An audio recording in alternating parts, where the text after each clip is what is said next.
শুক্রবার সর্বশ্রেষ্ঠ দিন।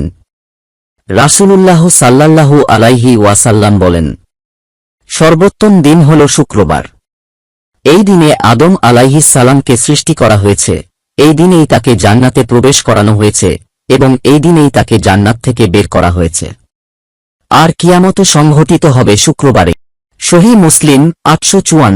জুমার দিনে দুআ কবুল হওয়ার বিশেষ সময় থাকে। রাসূলুল্লাহ সাল্লাল্লাহু আলাইহি ওয়াসাল্লাম বলেন, জুমার দিনে একটি মুহূর্ত আছে, যে কোনো মুসলমান সেই মুহূর্তে দাঁড়িয়ে নামাজরত অবস্থায় আল্লাহর কাছে কিছু চাইলে অবশ্যই আল্লাহ তা তাকে দান করেন।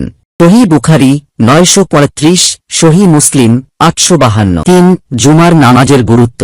রাসূলুল্লাহ সাল্লাল্লাহু আলাইহি ওয়াসাল্লাম বলেন, যে ব্যক্তি জুমার দিন গোসল করে তারপর আগেভাগেই মসজিদে যায়, চুপচাপ ইমামের খুতবা শোনে ও নামাজ পড়ে, তার প্রতি কদমের বিনিময়ে 1 বছরের নফল রোজা ও নামাজের সোয়াব লেখা হয়। আর সূরা কাহফ পড়ার ফজিলত। রাসূলুল্লাহ সাল্লাল্লাহু আলাইহি ওয়াসাল্লাম বলেন, যে ব্যক্তি জুমার দিনে সূরা কাহফ পাঠ করে তার জন্য 2 জুমার মধ্যবর্তী সময় পর্যন্ত নূর আলো ছড়িয়ে পড়ে। সুনানে আবু দাউদ 345।